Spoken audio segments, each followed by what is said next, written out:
been a year. It's been quite a year. It's been quite a year. How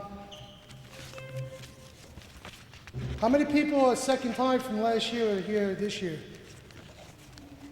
It's a nice turnout tonight. Thanks for coming.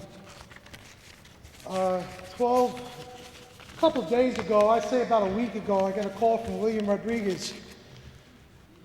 Very upset. Told me to go to page 10, get the Daily News. When I get the Daily News, I read this.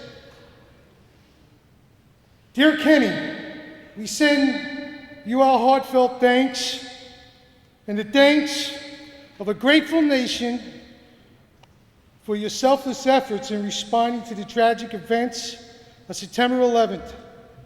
Your actions in the midst of this national tragedy were truly heroic. You're saving a man who was on fire, dragging him out of an elevator and getting him to an ambulance reflected the best of the American spirit. Sincerely, George and Laura Bush. Kenny wrote on the back of that letter,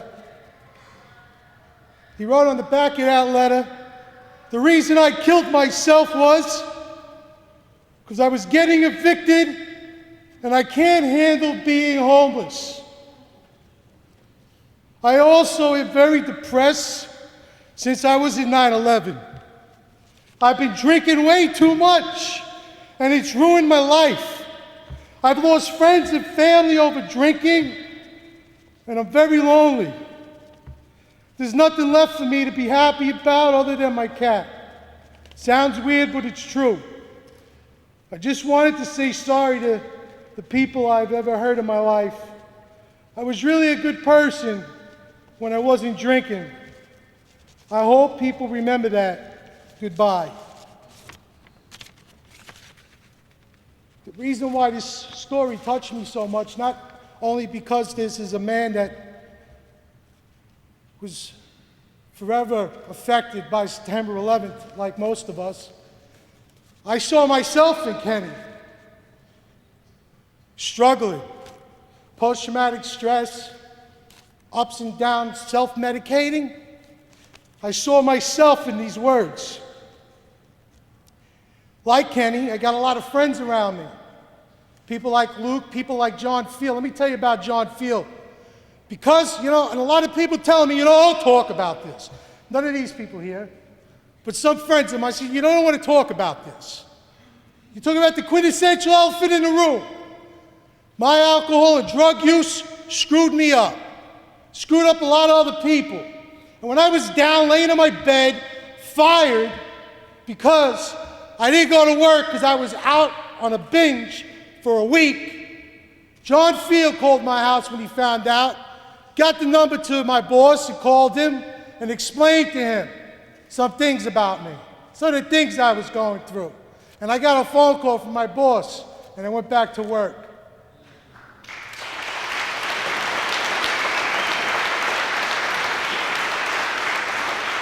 I'm not perfect and I'm still struggling. I still go through things. But with friends and people, extended family, like the We Are Change family, other people I met like John Field, like William Rodriguez, I have a hope. I have a future. I share this for those people that are struggling like me, that feel like they got nobody to turn to like Kenny, that feel like, they got nowhere to go, that they feel alone, that they feel like they screwed over people because of their anger, because of their resentments, because of their disease. Post-traumatic stress, a very, very major part of that is seclusion, not wanting to be around people, isolating themselves. I've done that. Some of you that are watching, wherever you're watching, whenever you see this, you've done it.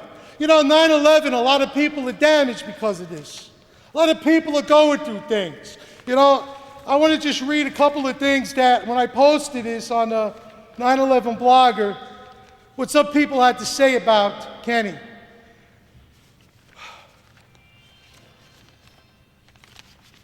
Tell me to get back to him. Too upsetting to even explain. As bad as I feel for the stranger to me, I can't help be upset for his family. What a loss a tremendous loss, a great man losing his life too damn early. I appreciate what he did that day for his fellow American. We have lost and continue to lose too many innocent people from this mind-numbing, horrible, sick event. We have to remember these great people when we are up against scrutiny for demanding the truth. We must continue to fight for them. Tanya writes this. Another one writes, I believe this was John Gold might have wrote this. I wish I knew him. I wish I had found him on MySpace or something stupid like that. Just some way to connect with him. He definitely needed someone to talk to, and sometimes you need the anonymity of the web for that. Sometimes it's hard to open up fully to those who are around you and love you. You're afraid to scare them or disappoint them with your problems. You don't want them to know how depressed you are or how lonely you feel. My cats have helped me. Now, this was Tanya. My cats have helped me too, so his rely on his cat for companionship is nothing silly. My tears for him now don't do any good. I just wish I could have met him. He is someone I would have loved to have met. Kenny, I really wish you to have beautiful peace now, and I'm sorry, we all are, for your pain and suffering. And I'd like to read just one more from this, if you don't mind. Well, I guess I'll read the one I wrote. We are all a little damaged since 9/11. I have struggled with post-traumatic stress disorder since 9/11 in varying degrees. My personal issues, my ups and downs are similar to Kenny's. And those that know me know what I speak of. A lot of times I just want to tell someone what I'm feeling and going through, but I also know that many people I know are going through similar issues in varying degrees, so I just keep it to myself. Sometimes I get the feeling that people are burnt out with my issues. There have been many people who have supported me emotionally and in other ways.